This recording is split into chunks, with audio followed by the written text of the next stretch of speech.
करता हूँ आप सब बहुत अच्छे होंगे। मेरा नाम है सिद्धांत अग्निहोत्री। स्टडी ग्लोस पे आपका बहुत बहुत स्वागत है। मैं बाहर आया हूँ यार थोड़ा सा महाराष्ट्र में, तो हम पीपीटी पे लेक्चर करेंगे और इसका जो व्लॉग है, क्योंकि मैं थोड़ा सा क्या पूरा दर्शन करने आया हूँ, त्र्यंबकेश्वर, कृष्णेश्वर, देन भीमा शंकर। इसका व्लॉग सुकून चैनल पर आएगा, सब्सक्राइब करें। बट आज हम नक्सलिज्म की बात करेंगे।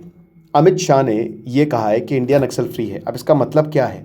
बहुत इंपॉर्टेंट लेक्चर है दोस्तों। फाइनेंशियल फ्रीडम का बहुत ही शानदार कोर्स है, मात्र 400 रुपये का। डिस्क्रिप्शन कमेंट बॉक्स में लिंक है और आप इसको अवेल कर सकते हैं, क्योंकि शेयर मार्केट से लेकर सब कुछ we will tell you. Issue क्या है? माओइस्ट इंसर्जेंसी जो कि 1960s में शुरू हुई थी। रेड कॉरिडोर बोला जाता था ना, याद है कि नहीं? रेड कॉरिडोर, मेरा रेड पेन भी है। सेंट्रल और ईस्टर्न इंडिया में, जो कि नेपाल तक पहुंच गया था, बांग्लादेश तक पहुंच गया था, आज लगभग ख़त्म हो गया है। 200 डिस्ट्रिक्ट को इसने अफेक्ट किया था, 12 स्टेट्स को इसने अफेक्ट किया था। मनमोहन सिंह ने उस समय बोला था कि सबसे बड़ा इंटरनल सिक्योरिटी चैलेंज है। लेकिन आज आपको ज़्यादातर छत्तीसगढ़, देखिए ज़्यादातर आपको देखने को मिलेगा नहीं, छत्तीसगढ़ जो कि बहुत ही अंडर एस्टिमेटेड है। मतलब छत्तीसगढ़ बहुत खूबसूरत है, बहुत घूमने लायक है। अगर मुझे एक जगह बोलनी पड़े जिसका मार्केटिंग करनी चाहिए, वो है छत्तीसगढ़। बट नक्सलिज्म की वजह से वो अनटच्ड रहा। लोग डरते थे, आज भी डरते हैं। 30 मार्च को free of Maoist insurgency Bharat घोषित हो गया कि अब कोई भी माओइस्ट इंसर्जेंसी नहीं है। अमित शाह ने पार्लियामेंट में बोला, डेडलाइन दी थी 31 मार्च 2026 को कि माओइस्ट इंसर्जेंसी को हम इरेडिकेट कर देंगे। अब कहा तो है, लेकिन क्या वाकई में ऐसा हुआ है? कौन कौन से टॉप लीडर्स जो हैं, दे आर गॉन। तो सबसे बड़ा नवंबर में माडवी हिडमा, जो कि सेंट्रल कमेटी का मेंबर था और कमांडर था पीएलजीए बटालियन नंबर 1 का। उससे पहले 2 महीने पहले सितंबर में कट्टा रामचंद्र रेड्डी, राजू दादा से इनको जाना जाता था। अगेन ये सीनियर सेंट्रल कमेटी मेंबर था। उसी सितंबर में कदारी रेड्डी, जिनको कोसा दादा के नाम से जाना जाता था, सीनियर सेंट्रल कमेटी मेंबर। मई में बहुत इंपॉर्टेंट, पुलिस ने नंबाला केशव राव, जिनको बासव राजू के नाम से जाना जाता था, और ये मेन हेड थे, जनरल सेक्रेटरी थे सीपीआई माओइस्ट, जो कि बैंड है। और जनवरी में जयराम रेड्डी शलापति के नाम से इनको जाना जाता था। अब ये टॉप लीडर्स हैं।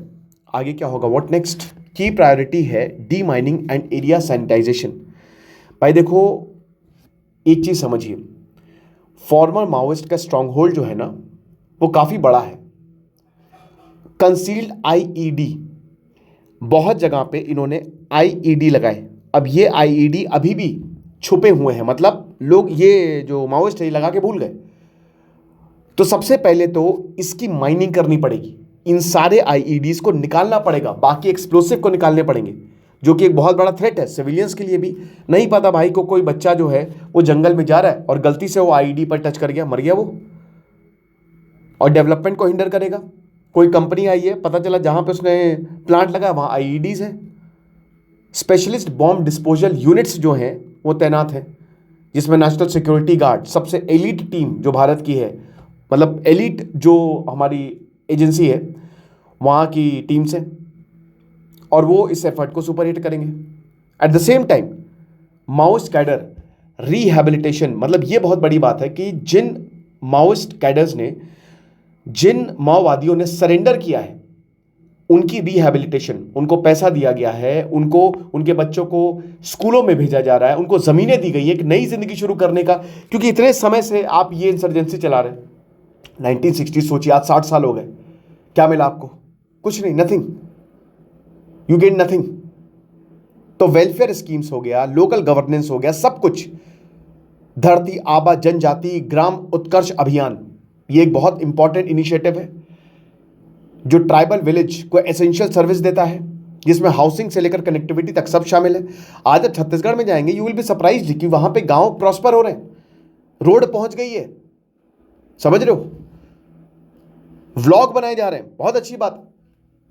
एंड अल्टीमेटली ये जो इन गेम्स की ड्यूरेबिलिटी है ना, वो स्टेट पर भी डिपेंड करेगी कि क्या इनइक्वालिटी को वो हटा पाता है, आइसोलेशन को हटा पाता है, और जो गवर्नेंस डेफिसिट्स है उसको भर पाता है कि नहीं। देखिए, इनइक्वालिटी इतनी ज़्यादा थी जिसकी वजह से माओइस्ट मूवमेंट शुरू हुआ था नक्सलबारी से। अभी बात करेंगे, मैंने उस पर लेक्चर्स लिए हैं। इनइक्वालिटी, उसके बाद फिर आइसोलेशन की, इनको कोई पूछता ही नहीं था। कोविड में हर जगह पूछा लेकिन इनको पूछा ही नहीं। गवर्नेंस डेफिसिट, स्कीम्स सरकार की हर जगह जा रही थी, इन तक नहीं पहुंच रही थी। इसकी वजह से इंसर्जेंसी, जल जमीन पेड़ पौधे माउंटेन सब हमारी है। तो ये चीज है। अमित शाह ने बताया कि जो ओनली एक्टिव मेंबर इस समय सीपीआई माओइस्ट सेंट्रल कमेटी, जो कि मिहिर बेसरा है, वो झारखंड रीजन में एक्टिव है और उनसे भी बातें चल रही हैं। बाकी ने या तो सरेंडर कर दिया है या उनको मार दिया गया है। लॉन्ग मार्च रहा है मेरे भाई, लॉन्ग मार्च रहा है। 1967 नक्सलबारी अपराइजिंग हुई वेस्ट बंगाल में। 1990s में एक्सपेंशन हुआ। नक्सलिज्म जो है 3 फेज में बेसिकली इसको बांटते हैं, तो फेज 2 में ज़बरदस्त एक्सपैंड हुआ, सेंट्रल और ईस्टर्न इंडिया में चला गया, क्योंकि प्रॉब्लम हर जगह सेम थी, वही ज़मीन की प्रॉब्लम। गरीबों को एक्सप्लॉइट किया जाता था, ज़मीनें सिर्फ अमीरों के पास थी, जमींदारी सिस्टम। ट्राइबल्स और फॉरेस्टेड रीजन्स जो हैं वहाँ पे स्टेट थी ही नहीं, ख़त्म होती जा रही थी। Multiple Maoist functions. 2004 में कंसोलिडेशन होता है। सारे माओइस्ट ग्रुप्स, फेज 3 सबसे डेंजरस फेज, ये आते हैं और फिर ये सीपीआई माओइस्ट बनाते हैं। माओवादी, माओ जेडोंग थे ना चाइना के, the power flows through the barrel of the gun. तो माओवादी जो माओइस्ट नीतियां हैं, मतलब माओ जेडोंग की जो नीतियां, उस पर चलेंगे हम। इंसर्जेंसी ऑर्गेनाइज्ड हो जाती है और यही 2004 से लेकर 2008 तक बहुत ही डेंजरस फेस रहा था भारत के इतिहास में। बहुत सारे जवान मारे गए थे, बहुत दिक्कतें, कहीं पे भी रेलवे ट्रैक उड़ा दिए जाते थे। 2010 में वॉयलेंस का पीक आता है। 1936 लगभग 2000 के करीब वॉयलेंट इंसिडेंट रिकॉर्ड किए गए, हाईएस्ट एवर। 1000 लोगों की मौत हुई थी, 1000 से ज्यादा लोगों की, सिविलियंस और सिक्योरिटी फोर्सेस मिला के। लेफ्ट विंग एक्सट्रीमिज्म भारत का सबसे बड़ा इंटरनल सिक्योरिटी चैलेंज था। 2014 में फुटप्रिंट काफ़ी बढ़ गया, 18,000 स्क्वायर किलोमीटर माओइस्ट के पास आ गया, 330 पुलिस स्टेशन अफेक्टेड। वो डरते थे कि हम नहीं करेंगे रेड। एक बहुत अच्छी मूवी है, आप देखिएगा उसको, न्यूटन, पंकज त्रिपाठी और राजकुमार राव की। इंसर्जेंसी इंटरेस्ट पूरा, मतलब रेड कॉरिडोर खत्म। 2018 से 21 तक रोल बैक होता है। 126 से 70 डिस्ट्रिक्ट में लेफ्ट विंग एक्सट्रीमिज्म प्रीवेल करता है। रोड्स एक्सपैंड होती है, टेलीकॉम एक्सपैंड होता है, सिक्योरिटी कैंप्स कोर एरिया में एक्सपैंड होते हैं। 2022 में टर्निंग पॉइंट आता है, एनुअल डेथ सिर्फ 100 रह जाता है या उससे कम। तो स्ट्रक्चरल वीकनिंग इंसर्जेंसी की हमको देखने को मिलती है और 2024-25 का पीरियड रैपिड डिक्लाइन होता है। वायलेंट इंसिडेंट जो हैं वो 90% तक गिर जाते हैं। डेथ टॉल जो है वो 80-90 तक होता है और लेफ्ट विंग एक्सट्रीमिज्म सिर्फ 11 तक रहता है। इस समय नारायणपुर, बीजापुर और सुकमा, ये 3 डिस्ट्रिक्ट हैं जो सबसे ज़्यादा अफेक्टेड है। और 31 मार्च भारत ने नक्सल फ्री, इंडिया को नक्सल फ्री घोषित कर दिया। सारे के सारे डिस्ट्रिक्ट नक्सल फ्री हो गए। कैसे शुरू हुआ ये नक्सलबारी? वेस्ट बंगाल 1967, और उसके बाद छत्तीसगढ़, झारखंड, उड़ीसा, महाराष्ट्र, केरल, मध्य प्रदेश, आंध्र प्रदेश, तेलंगाना, सब जगह ये फैल गया। और वही जैसा कि हमने बताया कि सोशियो इकोनॉमिक इनइक्वालिटी, फिर उसके बाद नए नए लीडर्स आए, चारू मजुमदार हो गए, कानू सान्याल। माओइस्ट आइडियोलॉजी को उन्होंने कहा कि अगर तुमको अपनी ज़मीन चाहिए, अपना खोया हुआ सम्मान चाहिए, तो ये जितने भी ज़मींदार इनको मारो, और उसके बाद ये ज़मीन हम नहीं देंगे। इसकी वजह से भारत की डेवलपमेंट भी काफ़ी हैम्पर हुई। भारत, ये पूरा का पूरा एरिया रिसोर्स कर्स्ड एरिया माना जाता है। जैसे अफ्रीका रिसोर्स कर्स्ड है, यानी कि रिसोर्सेज तो बहुत है बट आप उसका यूज़ नहीं कर पा रहे, उसके लिए लड़ाई चल रही है, specially underdeveloped tribal dominated region में। और मूवमेंट ने इंडियन स्टेट को चैलेंज किया, आर्म्ड रिबेलियन था, पैरेलल गवर्नेंस चला दिए थे। यहाँ पे पैरेलल सरकारें चल रही थी, सिक्योरिटी फोर्स को टारगेट करना, पब्लिक इंफ्रास्ट्रक्चर को टारगेट करना, डेमोक्रेटिक इंस्टीट्यूशंस को टारगेट करना। हालात बहुत ख़राब थे। उसके बाद भारत ने अपना अप्रोच बदला, बहुत सारे लीडर्स से बात की, जो बात के लिए नहीं माने उनको उड़ा दिया।